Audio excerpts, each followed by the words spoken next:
৩১ দফা ও জনসম্পৃক্ততা বৃদ্ধিতে জামালগঞ্জে বিএনপির জনসমাবেশ। যতদিন বেঁচে থাকব আপনাদের পাশে থেকে কাজ করে যাব, বললেন ব্যারিস্টার হামিদুল হক আফিন্দি লিটন। যতদিন বেঁচে থাকব আপনাদের পাশে থেকে কাজ করার অঙ্গীকার করে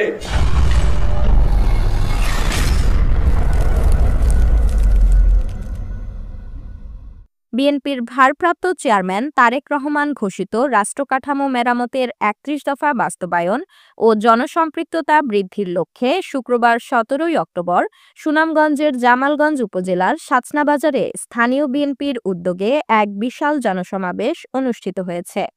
সভায় ভীমখালী ইউনিয়ন বিএনপির যুগ্ম আহ্বায়ক আব্দুল খালেকের সভাপতিত্বে প্রধান অতিথি হিসেবে উপস্থিত ছিলেন সুনামগঞ্জ ১ আসনের মনোনয়ন প্রত্যাশী যুক্তরাজ্য আইনজীবী ফোরামের সাধারণ সম্পাদক ব্যারিস্টার হামিদুল হক আফিন্দি লিটন। উপজেলা বিএনপির আহ্বায়ক কমিটির সদস্য ইকবাল হাসানের সঞ্চালনায় সভায় আরও বক্তব্য রাখেন উপজেলা বিএনপির যুগ্ম আহ্বায়ক আজিজুর রহমান আজিজ, সদস্য এমদাদুল হক আফিন্দি, গোলাম রব্বানী আফিন্দি, জেলা যুবদলের সহ সাংগঠনিক সম্পাদক ইকবাল হোসেন, সাচনাবাজার ইউনিয়ন বিএনপির সদস্য মিসবাহ উদ্দিন রুমি, মঞ্জুরুল হক আফিন্দি প্রমুখ। প্রধান অতিথির বক্তব্যে ব্যারিস্টার হামিদুল হক আফিন্দি লিটন বলেন, এই কর্মসূচির মধ্যে এই বাংলাদেশের মানুষের ভাগ্যের পরিবর্তন, বাংলাদেশ আগামী আধুনিক বাংলাদেশ নির্মাণের যে স্বপ্ন তারেক রহমান দেখেন,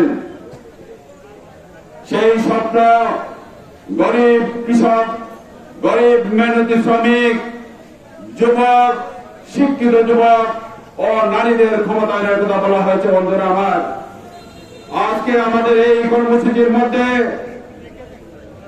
আমাদের কৃষক ভাইরা যাতে তাদের উৎপাদিত পণ্য ন্যায্য হিস্সা পায়, সেই কথাটি স্পষ্টভাবে বলা হয়েছে।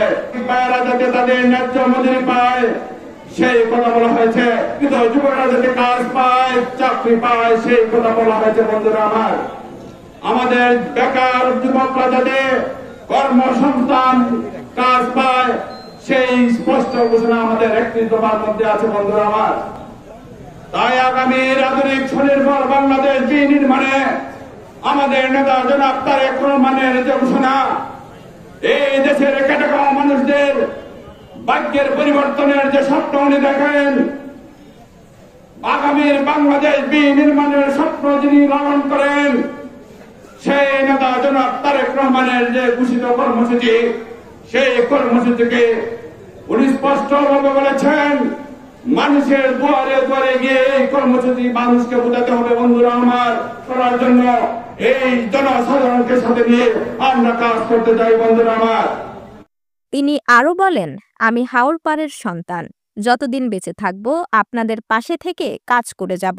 সুনামগঞ্জ ১ আসনের মনোনয়ন প্রত্যাশী হিসেবে আমি আপনাদের দোয়া ও ভালোবাসা চাই।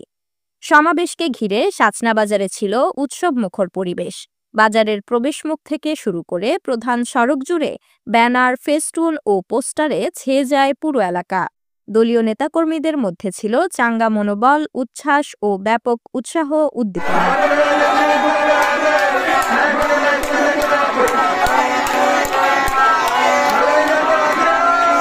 আব্দুস সামাদ আফিন্দির পাঠানো তথ্যচিত্রে ডেস্ক রিপোর্ট, জামালগঞ্জ সংবাদ।